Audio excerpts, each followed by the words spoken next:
Chers élèves, bonjour. Ravi de vous rencontrer dans une nouvelle vidéo pour continuer toujours les tests de lecture du conte philosophique Candide ou l'optimisme de Voltaire.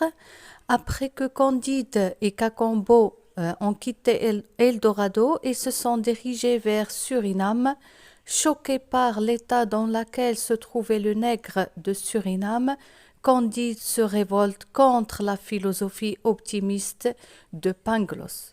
Candide envoie Cacambo pour aller chercher Cunégonde, alors que lui, il continuera son voyage avec un nouveau compagnon que nous allons découvrir dans ce chapitre 20. Si vous êtes prêts, on commence. Vers quelle philosophie le cœur de Candide penchait-il? La philosophie optimiste de Pangloss. Qui était le capitaine du vaisseau englouti? C'était le pirate hollandais qui avait volé les moutons de Candide. Candide a été volé, on lui avait volé le mouton qui lui est resté de Eldorado. Donc le bateau qui a été noyé dans la mer ou bien englouti, c'était le bateau de ce pirate qui lui avait volé ses moutons. Que régnait partout dans le monde d'après Martin? Martin, c'est le nouveau compagnon qui va accompagner Candide pendant son voyage après le départ de Cacambo. Le mal, selon Martin, c'est totalement le contraire de Pangloss. Pangloss, pour lui, tout va bien. Il n'y a que du bien dans le monde, alors que Martin, il a une philosophie totalement différente. Pour lui, tout va mal. Comment le nouveau compagnon de Candide s'appelait-il? Il s'appelle Martin. Comment Candide récupéra-t-il l'un de ses moutons?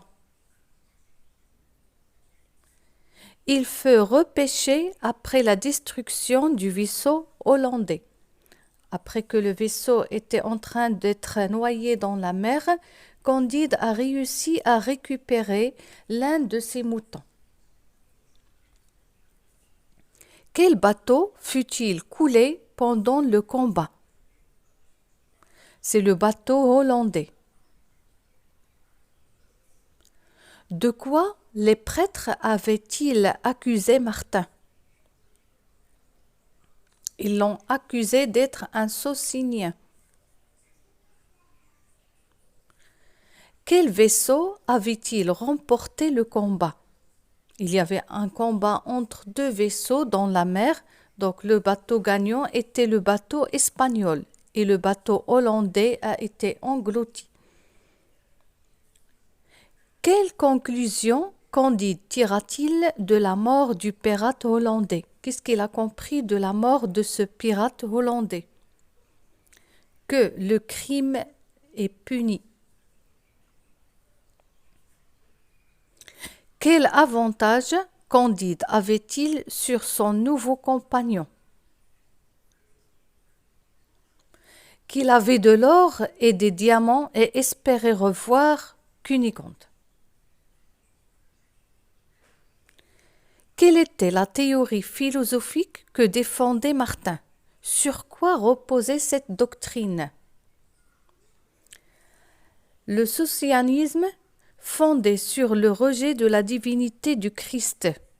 La philosophie de Martin, elle se base sur le rejet de la divinité du Christ, que Jésus-Christ n'est pas un Dieu et que pour lui, tout va mal. Dans ce monde, il n'y a que du mal. Comment peut-on résumer la philosophie de Martin? Le mal est partout. Que rejetait la doctrine socinianisme? Qu'est-ce qu'il rejette? La Trinité. Quel malheureux événement vint renforcer Martin dans ses convictions? La mort des passagers du vaisseau hollandais.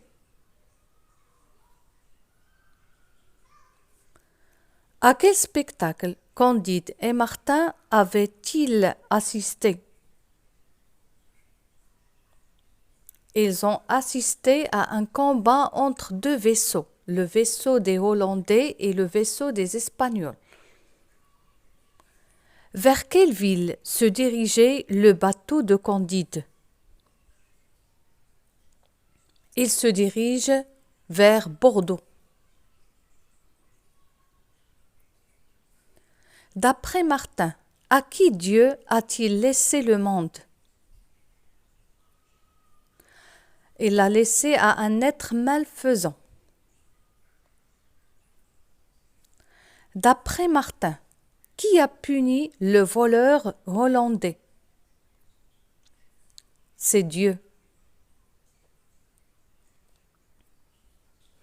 D'après Martin, qui a noyé les passagers innocents du vaisseau? C'est le diable. C'est lui qui a noyé les passagers. Dans l'avant-dernier paragraphe, quels sont les trois adjectifs utilisés par Candide et Martin pour désigner le patron hollandais? Il est un scélérat, un coquin et un fripon. On arrive à la fin du test de lecture du chapitre 20. Candide et Martin sont dans un bateau dans la mer. Ils se dirigent vers Bordeaux. Ils ont assisté à un combat entre deux vaisseaux. L'un des vaisseaux était noyé ou bien englouti, ce qui a montré de plus la philosophie pessimiste de Martin qui pour lui tout va mal. Ce qui va arriver par la suite, c'est ce que nous allons découvrir dans le chapitre à venir. Merci pour votre attention et à bientôt.